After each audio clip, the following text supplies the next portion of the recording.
Hello friends, काजल chemistry study में आप सभी का स्वागत है। अगर मेरा वीडियो आप सभी को पसंद आए तो एक लाइक कर देना और अभी तक आपने मेरे चैनल को सब्सक्राइब नहीं किया है तो प्लीज़ सब्सक्राइब कर लेना। इस वीडियो में मैं लेकर आई हूँ कोक के बारे में। कोक क्या है और ये कैसे बनाया जाता है भंजक श्रवण विधि द्वारा। इस वीडियो में हम जानेंगे कि भंजक श्रवण विधि द्वारा कोक कैसे बनाया जाता है और इसका उपयोग क्या क्या है। ठीक है, तो चलिए शुरू करते हैं आज का वीडियो। कोक जो होता है वो कार्बन का एक शुद्ध रूप होता है जिसमें 85 से 90% सिर्फ कार्बन मौजूद रहता है। कोक में 85 से 90% जो होता है वो कार्बन मौजूद रहता है। यह बिना धुएं का जलता है, यानी कि जब हम कोक को जलाएंगे तो उसमें से धुआं नहीं निकलेगा, बहुत कम न के बराबर निकलेगा। इसलिए कहते हैं कि जब कोक को जलाएंगे तो ये बिना धुएं का जलता है। ठीक है दोस्तों, कोयले को जब हम वायु की अनुपस्थिति में गर्म करते हैं तब जाकर के कोक बनता है, यानी कि बंद रिटायर्ड में पत्थर कोयले के भंजक श्रवण से अवशेष के रूप में प्राप्त होता है। तो सबसे पहले जानते हैं कि भंजक श्रवण क्या है। तो यहाँ पर हमें कंफ्यूज नहीं होना है।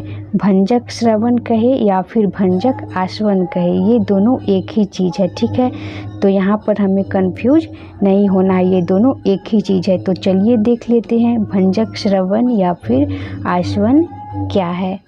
वायु की अनुपस्थिति में जब हम कोयला को गर्म करते हैं तो कोक बनता है, अलकतरा बनता है और कोल गैस प्राप्त होता है। इस प्रक्रिया को ही कोयले का भंजक श्रवण या फिर भंजक आसवन कहा जाता है। यानी कि भंजक श्रवण या फिर भंजक आसवन जो है एक प्रक्रिया का नाम है, जिस प्रक्रिया में वायु की अनुपस्थिति में कोयले को गर्म करते हैं तो कोक बनता है, अलकतरा बनता है और कोल गैस प्राप्त होता है। इस प्रक्रिया का नाम ही कोयले का भंजक आसवन होता है या फिर भंजक श्रवण होता है।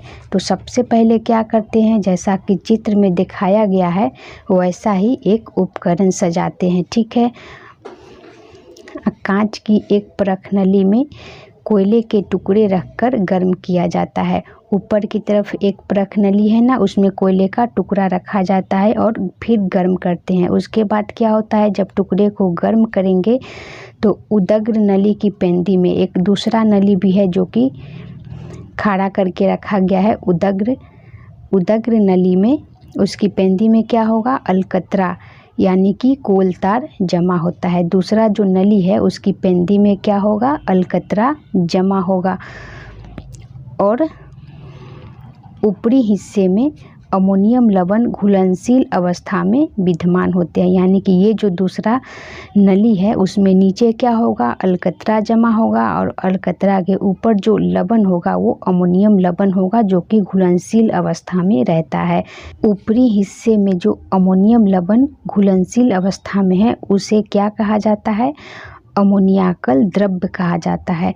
परखनली में एक छोटा सा दूसरा नली भी लगा हुआ है जो कि जिसका मुंह कहाँ है, बाहर की ओर है।